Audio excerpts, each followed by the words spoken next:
Hey there. Do you hear voices in your head? And do these voices tell you to kill people? Then you should visit your therapist, if yes. Yes, but if your therapist agrees, you should also play The Vanishing of Ethan Carter.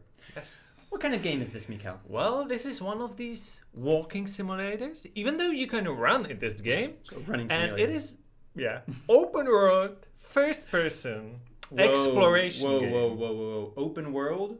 Yeah. Is it? As the world is open. I'm going to disagree with that. Okay. Later. And it is a walking, running simulator with some puzzlers and adventure parts. Wouldn't you call it basically a horror game? No. Really? I would not. This is the first time we've agreed. Atmospheric game, but not horror. Like, and if the atmosphere is like scary, occult, I didn't get murdery. Scary. Interesting. We've never disagreed on the genre before. Yeah. This is interesting. Because going to the gameplay, there are no enemies to fight. Because That's true. You're a detective, right?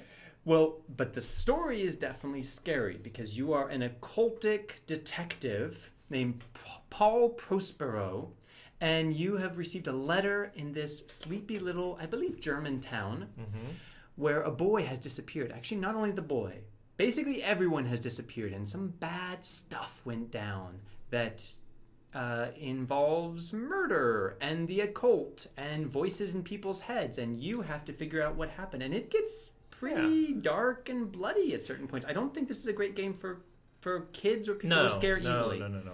But since there are no... Go to bed, kids. This is not for you. Since there are no NPCs, no enemies, and this is a 8 years game now from 2014, they were able to make the game really beautiful. It's incredibly beautiful. It's so realistic. Yeah. And I said open world because there are no loading screens. And that's right. very impressive for the game of this year. That is true. I said that I don't think it's open world because you can explore a little bit, but very quickly, any direction you go, you hit a wall of rocks or an invisible wall. You can't like see a distant mountain. Semi-open world. Semi-open world. Okay. But the graphics, you're right, are incredible. I mean, even today, but for 2014 is amazing. Yeah. They use a technique called photorealism where they actually went into a forest, took pictures of everything, and used the photographs to make the graphics of the game, which means performance is occasionally an issue. There's a little bit of like frame drops and it's a little bit laggy sometimes. But looking at those landscapes, I think, spoiler alert, for that alone, it's probably worth playing this game. But this game doesn't hold your hand. No. And there is no tutorial. You just enter the world and you start your detective work. There are some puzzles and there is environmental storytelling. So maybe that's where you get started. If you pay really attention to sounds and to your surrounding, you start to imagine things how it was. Yeah. You occasionally see some ghosts like that. Yeah. But there are no jump scares, at least not for me. And it's true that you, the main character, are not in danger. But I'm a very imaginative person, and the story gets really dark and violent. So Yes, it does. it gave me chills from time to time. Okay. We could say more about the mechanics. The puzzle mechanics are a little bit interesting. It's kind of like if you've watched the TV show Sherlock. It feels a little bit like that you're looking at something and words start appearing and you have to kind of like sort through what's actually happening. It's interesting. And the game you can easily finish in about 4 hours. So the question is, if it's that short, is it worth your time? So should you play it? And before we say that, you should know that this game is free again on the Epic Games Store. This is the first full week of April 2022. So go to the Epic Games Store and claim it. And remember that we review every free game on the Epic Games Store. So subscribe to our channel. You will never be bored again. Some of you probably claimed this when it was free just 4 months ago from the Epic Games Store. And you might find that you have 2 versions in your account. One is the like updated one. I don't know why they gave us both. If you're deciding to play it now, play the updated one because it has better graphics, better performance. So should they play it, Michal? Well, to tell the truth, I played this game before You it was finished? given to us. Mhm. So I choose to play this game because I like atmospheric walking simulators. You can even run in this game, which is great. So you're not that slow. And I did complete it, and I did liked it. So of course I'm going to say yes.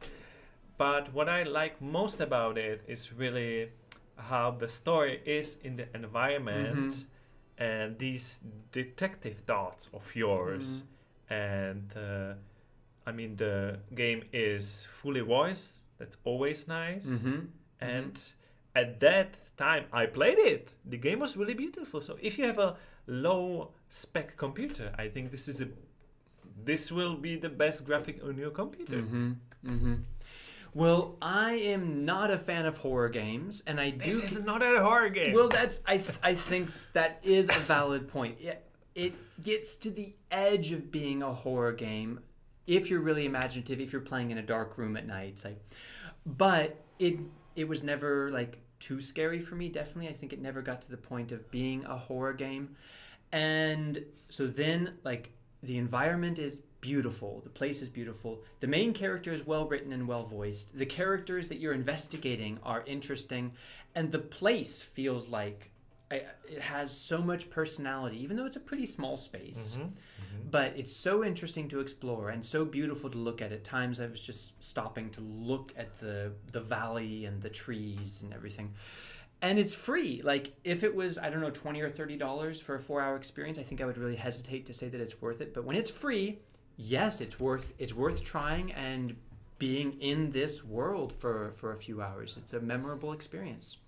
But if you never heard about the game, I feel a little bit sorry for you guys since you saw our review, because we kind of spoiled the fact that this game is really short, and the atmosphere tells you like maybe there are somebody who wants to kill you, and we just said there no one to kill you. So we kind of spoiled it. So sorry for that. But well, I would say anyone yeah. who doesn't like horror games and is afraid it's of being perfect for them. scared, Yeah. don't worry so much about that. Yeah. Enjoy the experience. This game is not going to try to jump scare you. If you were looking for a horror game, sorry. But tell us if we spoiled the game for you, and if it's ruined now, tell us down in the comments. And if we ruined it for you, well, there's lots more free games coming, so stay with us anyway. And stay with us because we're gonna go now. It will automatically clear there, so don't leave this page. If you're in the live stream. If you're in the live stream. Yeah. If you're a bit late, behind Caleb's head, I believe there's a review for the second game of this week that is also free. So check it out and see you next time. Bye.